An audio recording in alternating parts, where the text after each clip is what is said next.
This is what I packed for my next watercolor plein air workshop with Jessica Henry Gray. It's going to be in England. So this is going to be in the checked in luggage, but also on my back every day when I plan to do watercolors. So as you can see in this very small bag, I can fit several things. I'll show you everything that I packed. And of course, if you're an experienced watercolor plein air painter, you might have many other things, but I think this is the minimum I need. First of all is the Box and Paint watercolor palette. I have another video where I unboxed it and also I show how to use it. Also, it's the Box and Paint storage system for watercolors.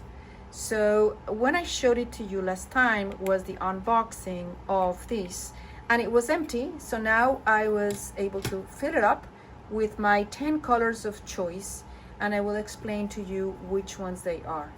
I squeezed them in yesterday, and they're almost all dry or pasty, so I can now finish my luggage, and they're not super wet. So my concern was how long they would take to dry before I was able to put them in the luggage. So now they're ready to go.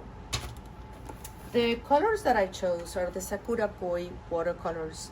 I purchased, I believe from Amazon, the 12 ml tubes, because I don't know if I'm gonna continue working with watercolors, and I really I tested these, and they have a very bright pigment in all of their colors. There's 12 colors, you can see them here, and I deselected white and black. I'm taking all the others, and I think they're gonna make a beautiful option for me to restart working with watercolors, which has been decades since I've done that. The brushes that I use, these are old brushes that I used to have for watercolors. These are Daily Rowney, and flats covering larger surfaces and one round. And then this one came with another Sakura Koi kit that I got, and this is the one that you fill up with the water here, and then you screw the tip here. I think this is gonna be really good. I've been trying this new brush, and it has a very, very fine tip. So if I'm doing small paintings, small watercolors, I might just go for this, the whole image, the whole study that I do. I have the mechanical pencil and a Sharpie, which I'm not sure if I'm going to use, but it's always good to have it. So this is what I have for the brushes and pencil.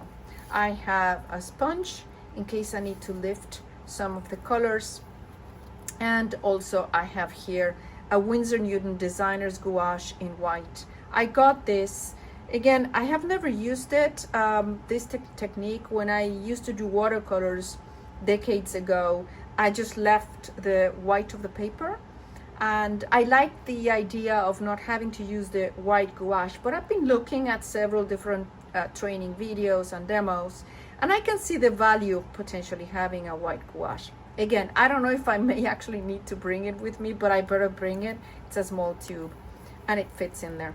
A small water bottle for spraying. I don't know how wet or hot it may be in England, but it may be a good idea to be able to wet your paints with that very small bottle. It will work fine. The paper that I chose is an acid-free cold press 300 pounds, comes in 10 sheets that are 5 by 7, and it's 100% cotton. I'm doing this because I do like the textured material of the cold press. The hot press is much smooth, but I like this one for painting, and also the fact that it's very heavy allows me to use more water. So if I make a mistake, if I did it too dark and I need to lift some of the paint, the page is not going to go wrong. In case I finish these 10 sheets, I found these old sheets that I have probably from 30 years ago. I don't even remember what I bought them. They seem to be cold press. They're thinner, so they're not going to take that much water, but it's always good to have. I found them, so I'm taking them just as a potential, plan B if I finish these and I cannot find where to buy more paper. So it's always good to be ready, I think. Finally, I have a ruler. I don't know if I may need the ruler or not. It's a small one, 15 centimeters or 6 inches. And it's always good because we're going to be painting probably with in England with some man-made structures, and sometimes it's good to be able to have a ruler so that it's straight. Don't trust in your hand to make sure that things go straight. Everything goes back here except of course the Sakura Koi tubes. I don't need to bring them because I have the box and paint storage system for the paints. This is it. It's a small bag. This will go in my suitcase as is, and as is I'm going to bring it with me in my backpack. It's not heavy, and I'll be ready to decide if I want to paint watercolors or if I want to paint with oils. Please take a look at my other videos, and I hope you enjoyed and this was useful for you in case that you're starting to consider watercolor painting as plein air, what to take with you.